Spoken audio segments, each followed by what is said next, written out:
এই নারী দেবে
পথের গিরিরাজ। তাই ওরে আমার মন্ত্রী সেনাপতি সৈন্যগণ, আজ এই জরুরি সভায় তোরা করি করে হো গমন।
ভাই আমরা 12 মাসেই এই বয়ার তারা খুশি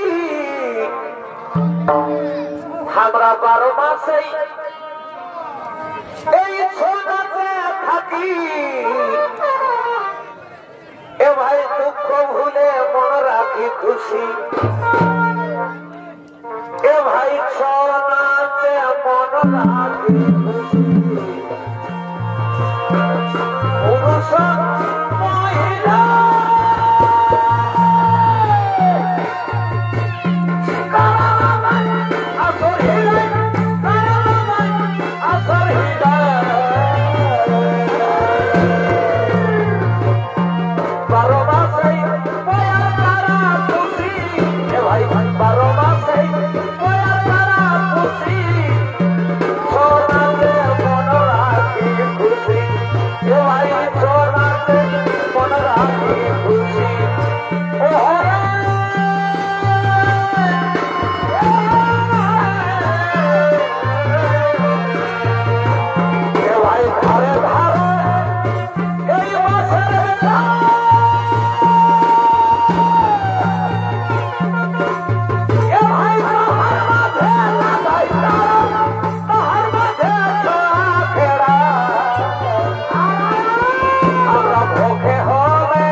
বালিরাজ তুই অনেকদিন ধরে ওর পরিদেব নিয়ে আনন্দ উপভোগ করেছিস, এবার আমি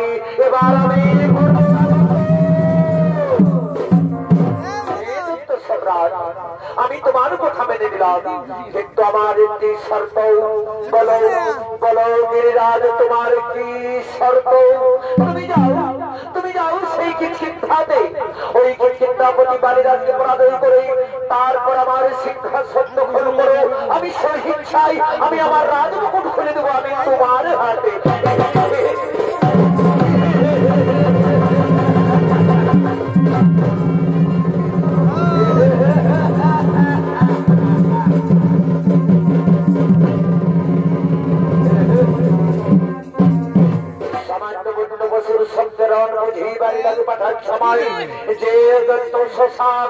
পৃথিবী করেছে তার কাছে সামান্য কিষ্কিন্ধাপতি বালিরাজ, ওই বালিরাজকে জল ভরে পাঠিয়ে দিয়ে আমি আবার আসবো তোমার কাছে।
আক্রমণ করার জন্য ছুটে চলেছেন। আর এদিকে সেই কিষ্কিন্ধাপতি বালিরাজ ও তার ভাতা তারা নিজ রাজসভায় আগমন করছে।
দাদা আমাদের বানর সৈন্যগণ এখনো পর্যন্ত এলো না কেন দাদা? ওরে ভাই সুগ্রীব, ওই দেখো ভাই বানর সৈন্যগণ আসছে। এসো এসো বানর সৈন্যগণ, তৎকাল তোরা করি করো হো গমন। ভাই রইলে বন্ধু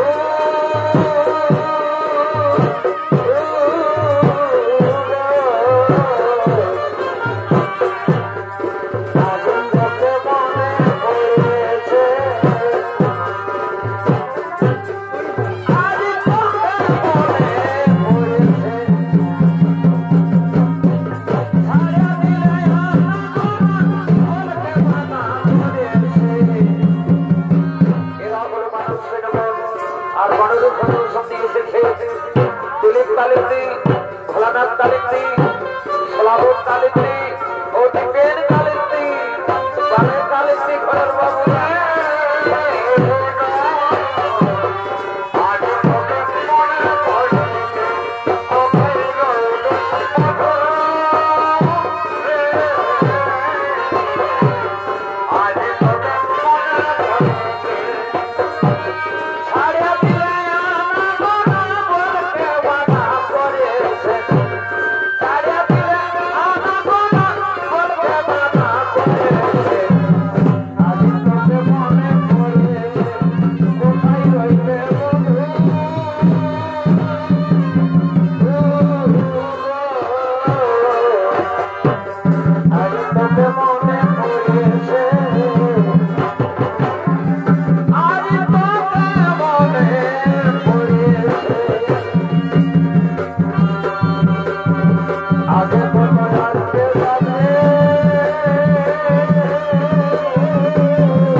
যুদ্ধ করে আমার সাথে আমি আজ রণে বুঝিব তোমার সাথে। কে তুমি? কোন কারণে রণের সংগ্রাম হতে চাও আগমন? আমি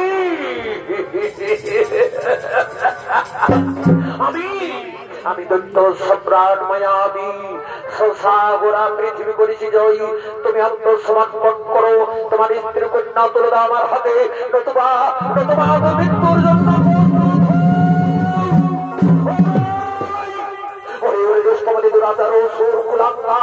তোর পাপ উচ্চারণ করতে তোর পুঁজির কাটলো না।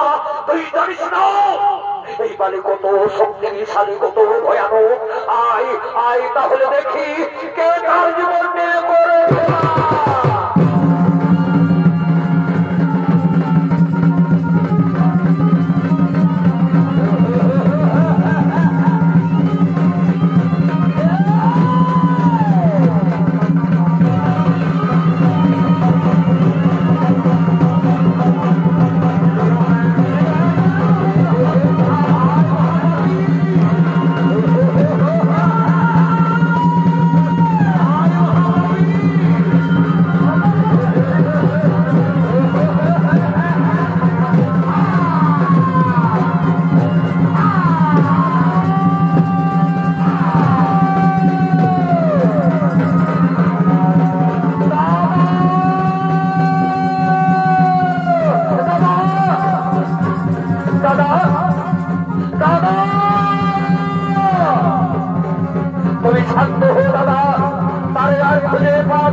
আমি পাথর জমা দিয়ে আমি পালিয়ে যাব, আমি পাথর জমা দিয়ে আমি পালিয়ে যাব।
ভাই সুগ্রীব আমার শরীরে শত্রুতা করেছে, আমাকে মৃত্যুর মুখে ঠেলে দিয়েছে, রাজ সুগ্রীবে যাই। ওরে ভাই সুগ্রীব, সে আসাদর হবে না পূর্ণ, আমি পাথর শরীরে যাই, আমি পাঠাইব তোমার সংসার ভূমিতে।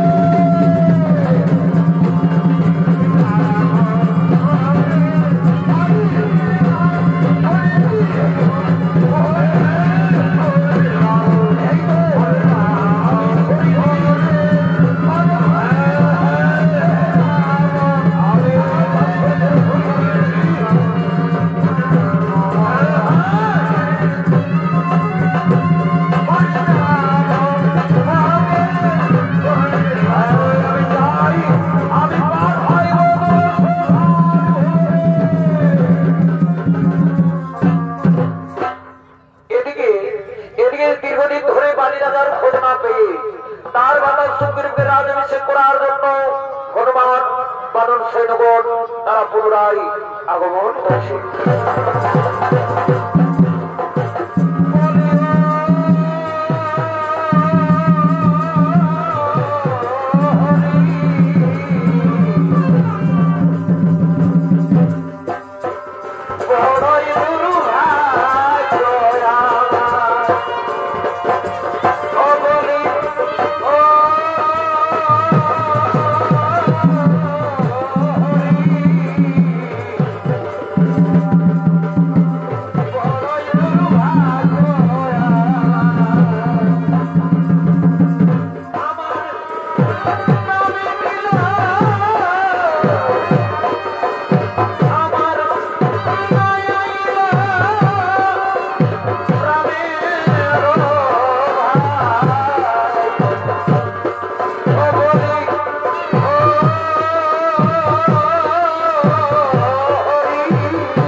আমি জীবিত থাকতে এই বেঈমান সুগ্রীবকে যদি এই কিচকিন্ধার রাজ সিংহাসনে বসতে পারবে না। দাদা, আমার অপরাধ হয়েছে দাদা, তুমি আমাকে ক্ষমা করে দাও। অসম্ভব, এই অপরাধের ক্ষমা তুই পাবি না, শাস্তি তোকে পেতেই হবে। আমাকে গুহার মধ্যে প্রবেশ করতে দিয়ে কেন তুই গুহার দ্বারে তুই পাথর চাপা দিয়ে পালিয়ে এলিস? ওরে বেঈমান, আমার চোখের সামনে থেকে তুই বহু দূরে পালিয়ে যা, নইলে নইলে মুসলমানে আমি তোর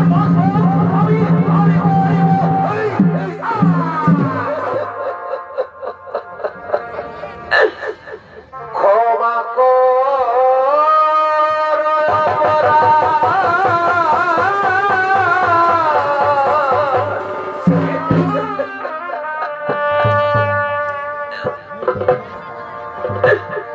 আমি না জেনে করেছি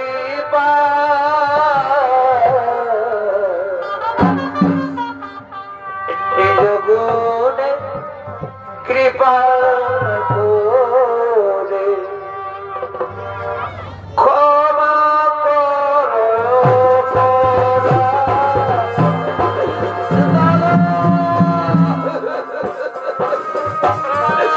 আমি কোনো ভুল করি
আমি এখান থেকে চলেই যাচ্ছি দাদা, আমি এখান থেকে চলেই যাচ্ছি। ওরে ভাই হনুমান, ওরে ভাই বানর সৈন্যগণ, চলো ভাই চলো, আজ আমরা সর্বহারা, আজ আমরা পথের ভিখারি।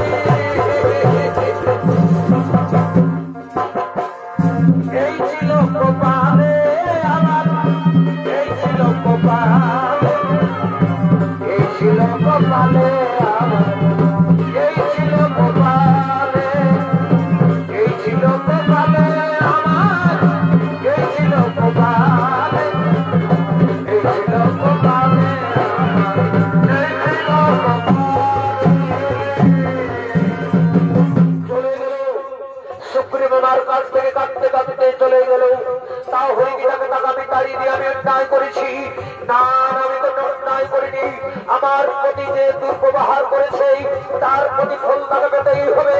আমি ন্যায্য বিচার, আমি ন্যায্য বিচার করেছি।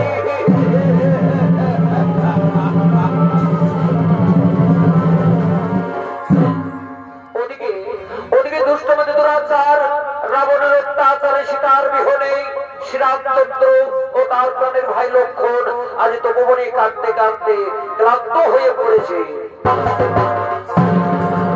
আর কত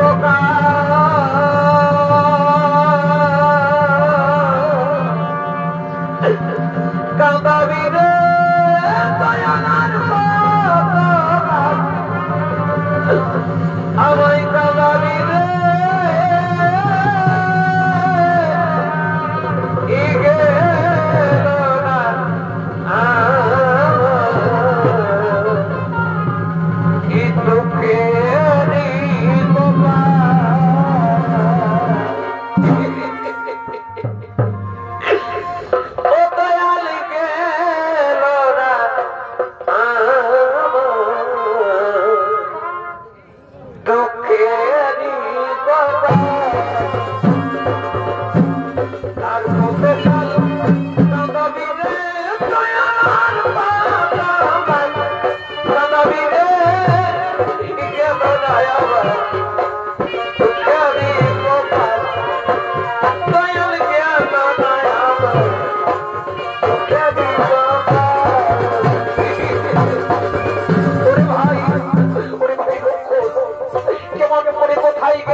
আমি তো উত্তর দেবো মা জননী। দাদা তুমি ধৈর্য ধরো দাদা, তুমি যদি এভাবে ভেঙে পড়ো তাহলে কি করে গরিব সন্ধানে সীতা দেবে আমার ওই লক্ষণ। স্বর্ণ বিক্রা ধরিবার সময় আমি যাবার সময় বলেছিলাম তোমায় সীতা থাকবে কুঠিরে, তুমি কুঠির ছেড়ে দেও না কোথাও। সত্যি যদি আমার কথা আজ ঘটিত নয় এমন দুর্দশা দাদা, আমি তোমার নিজে দাদা, তাই তোমার নিজের কথা স্মরণ করে দেবে পারলাম দাদা। আমাদের সেটা দেবে যেখানে লোকে রাখবো না কেন, আমি জলকে ধ্বংস করে উদ্ধার করিব জনকে আমরা। আমি বলে ক্লান্ত ভাই, চলো ভাই চলো আমরা বৃক্ষ তোলাই, আমরা একটু বিশ্রাম নেবো। হে দাদা তাই চলো দাদা, তাই চলো।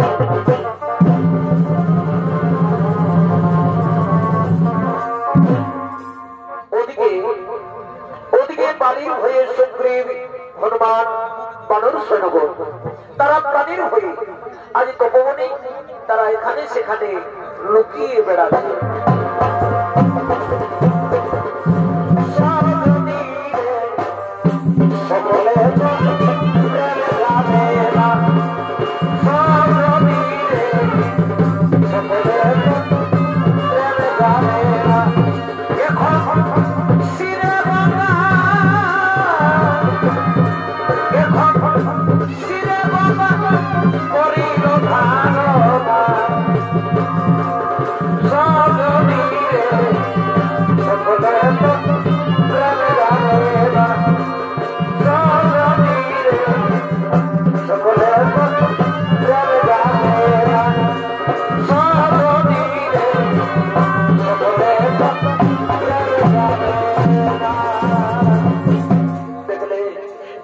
হনুমান সামান্য অপরাধে বালিরাজ কিভাবে আমার রাজত্ব থেকে তাড়িয়ে দিল।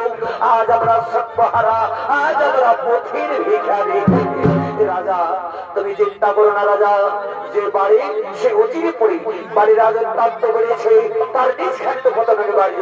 হনুমান ওই দেখো হনুমান দুইজন তপস্বীর বেশ ধারণ করে মানব বসে রয়েছে।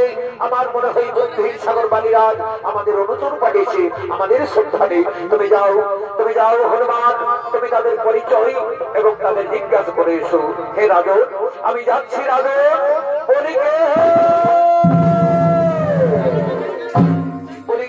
তোমরা কারা, তোমরা কোথা থেকে এসেছো? আমরা অযোধ্যানগর রাজা দশরথের পুত্র, আমি শ্রীরামচন্দ্র, সঙ্গে প্রাণীর ভাই লক্ষণ। কিন্তু তপস্বীর বেশ কেন? পিতৃ সত্য পালনের ধরে ভাই দোষাসলাম্বনে দুষ্টমতি দুরাচার হরিল সীতার আমার। সেই সীতা আমি অন্ধ মনে ঘুরে বেড়াই মনে মনে। তোমরা কি দেখেছো?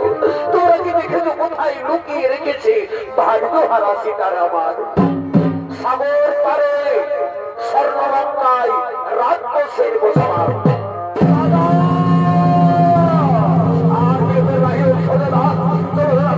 সাগর পারে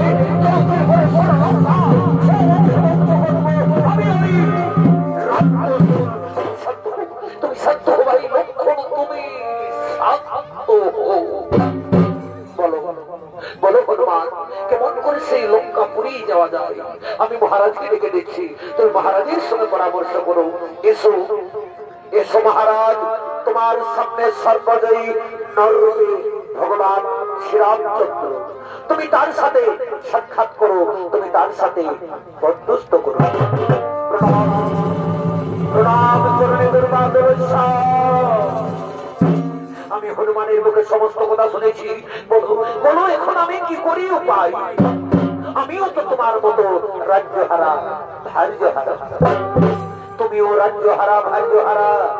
শোনো বন্ধু, এক পথের পথে জন্মরা, তুমি সীতা উদ্ধারের বড় সহায়তা, তোমার ভাতৃ বিচ্ছেদ আমি করিব মোচন। আমি কি ফিরে পাবো আমার স্ত্রী কন্যা পরিজন? আমি অঙ্গীকার করলাম তোমার পাশে ওই বালিকে নিধন করে আমি তোমাকে বসাবো সিংহাসনে।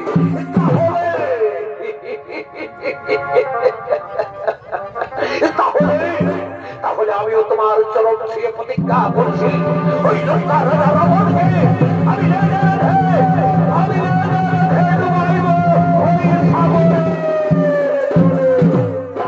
তাহলে আর বিলম্বের নাই অবসর। যাও বালিরাজকে তুমি যে খবরটা জানিয়ে দাও, তুমি তার সঙ্গে কত মূল্য যুদ্ধ, আমি সেই সময় আমি তার তীক্ষ্ণ বাধ হারিব তার বুকে। হ্যাঁ প্রভু, আমি এক্ষুনি হুঙ্কারি বালিকে যুদ্ধ বার্তা জানাই। প্রভু ও বালি,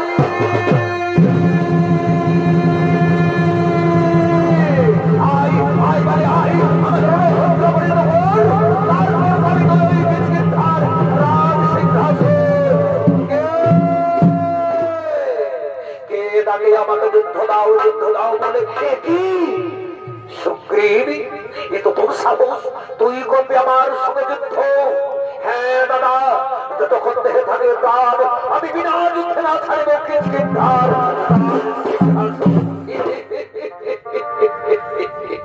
এই মরণ তোকে করেছে স্মরণ, এই তোর মধ্যে তাহলে প্রস্তুত হও, দেখি তোমার বাহুতে কত ক্ষমতা।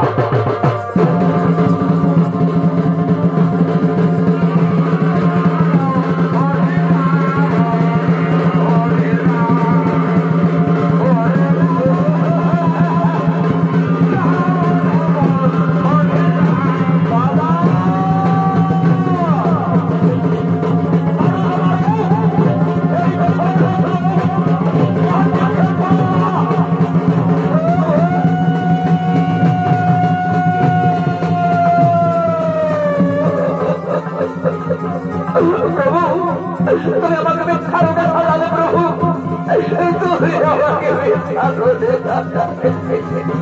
সুগ্রীব আমি তোমাদের চিনতে পারিনি। সুগ্রীব কে বালি আর কে সুগ্রীব আমি কেমন করে তীর নিক্ষেপ করবো? আমি এরপর আমি তোমার গোলায় মালা পরিয়ে দিচ্ছি, আমি তোমার গোলায় মালা পরিয়ে দিচ্ছি।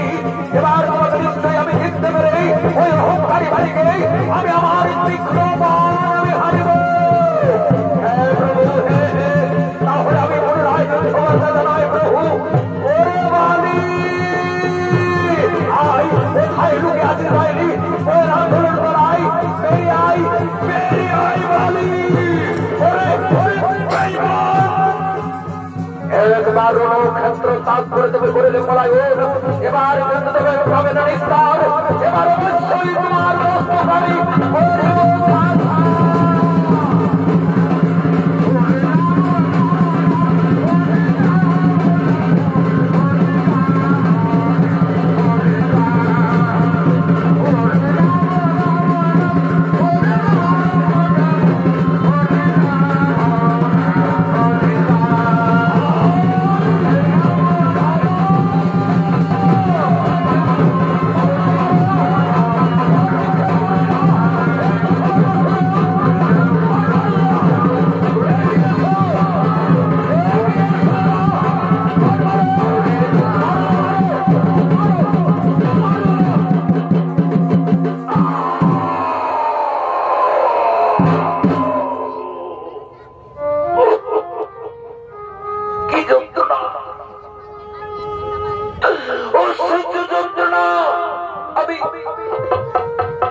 আমি তোমাকে বান পেয়েছি বালিদা তুমি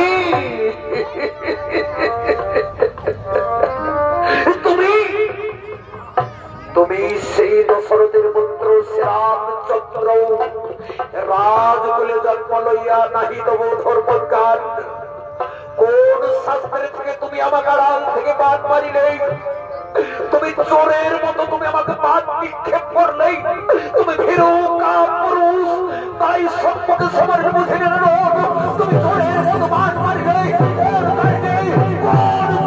তুমি আমাকে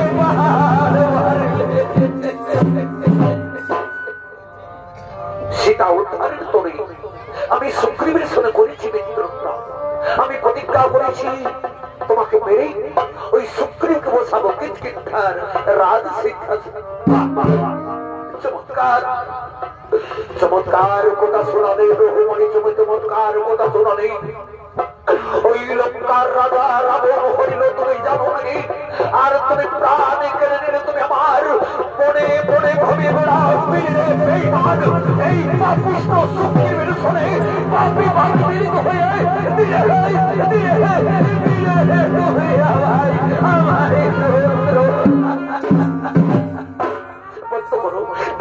তোমার চিরস্কার বাণী আমি যে সহ্য করতে পারছি না সত্যি তোমায় লজ্জা লাগছে রঘুমণি সত্যি তোমায় লজ্জা লাগছে সর্বলোকে বলে রাম তুমি ধর্ম অবতার কিন্তু তোমার যে ব্যবহার কে তোমাকে ধর্মের বলে কে তোমাকে ধর্মের বলে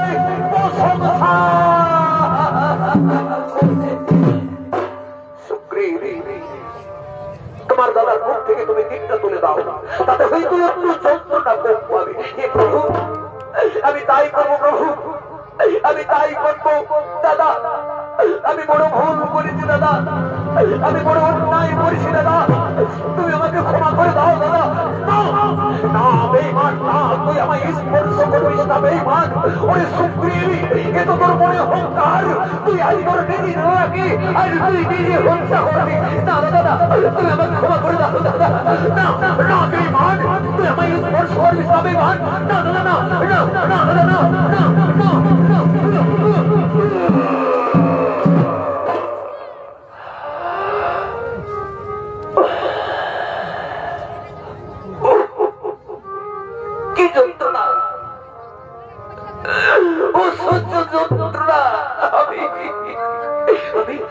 আমি যে সহ্য করতে পারছি না আমি বুঝি আর প্রাণে বাঁচব না কোথায় কোথায় ইউসুফের কন্যা তারা দেবী তুমি দেখে যাও তারা তোমার বীর শ্রেষ্ঠ স্বামী আজ বীর দর্শে রণভূমিতে পড়ে রয়েছে তারা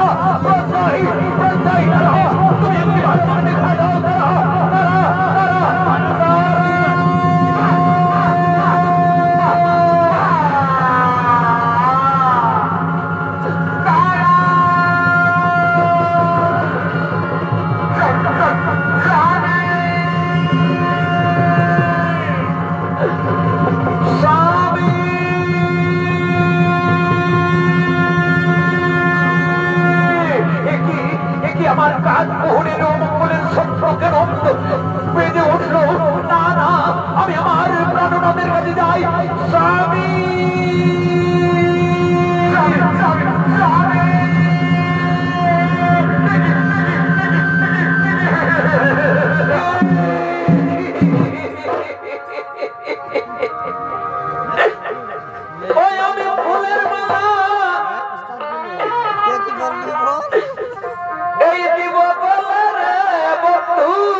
আমি তোমার জন্য বিজয়ী মালাকে দিয়ে দিয়েছিলাম তোমার গোলায় পড়াবো বলে, কিন্তু কে কেমন বীর যে নিষ্পাপ শরীরে প্রাণ হারিল।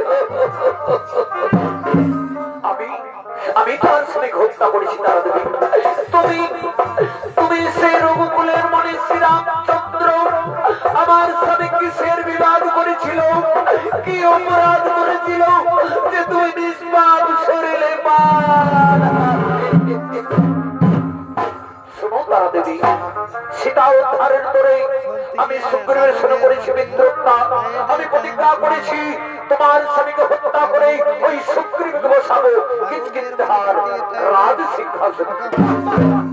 চমৎকার কথা শোনালে রঘুমণি, তুমি চমৎকার কথা শোনালে। তুমি এক নারীর প্রাণে হাসি ফুটাতে গিয়ে তুমি আমার প্রাণে ঢেলে দিলে বন্যার বাঁধ, মুছে দিলে তুমি আমার স্মৃতির সিঁদুর, ভেঙে দিলে তুমি আমার হাতের ছাতা। একমাত্র নির্মণি আজ সারা জীবনের স্মৃতিহারা ওই বেঈমান সুগ্রীবকে আমাদের বড় প্রধান ভারত রঘুমণি আমি কেমন করে। শোনো তারা দেবী, এ তো সুগ্রীবের করুণাহি দোষ, সর্বদোষের দোষী আমি, শাস্তি দিতে হই। তুমি আমাকে শাস্তি দাও, আমি তোমার শাস্তি মাথা পেতে আমি গ্রহণ করে নেব। শাস্তি তোমাকে পেতেই হবে রঘুমণি। আমি তোমায় অভিশাপ দিচ্ছি রঘুমণি, অভিশাপ দিচ্ছি। সীতা উদ্ধারিবে, কিন্তু পরত্রে সীতার শোনে হইবে বিচ্ছেদ করে না। আমি যেমন তোমার জন্য হাহাকার করে তেমনি তুমি ওই সীতার বিচ্ছেদে হাহাকার করে এই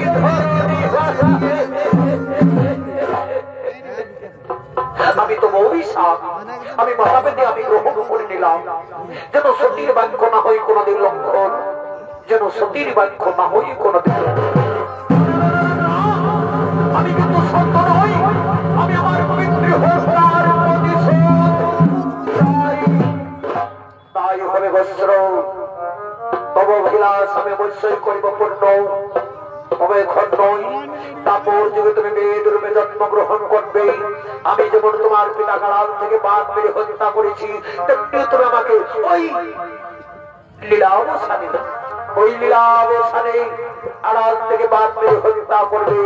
তোমার হাতেই হবে আমার মরণ, তোমার হাতেই হবে আমার মরণ। এখন এসো বাড়ির সব কার্য করি এবং সীতা উদ্ধারের কার্য করি। বাকি জানা ইদিও দয়া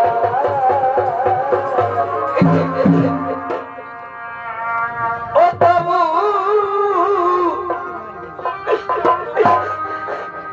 তুমি নারী জানা ইদিও না।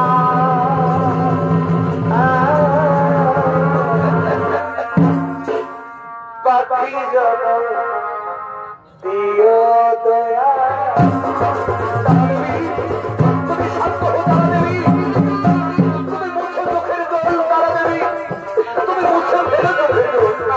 আমি তোমার করে শান্ত হওয়ার আমার মনের ভিতর দাও দাও করে জ্বলে চল। আমি যে পারি না ইহাদের অভিমানী, আমি কেমন করে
I'm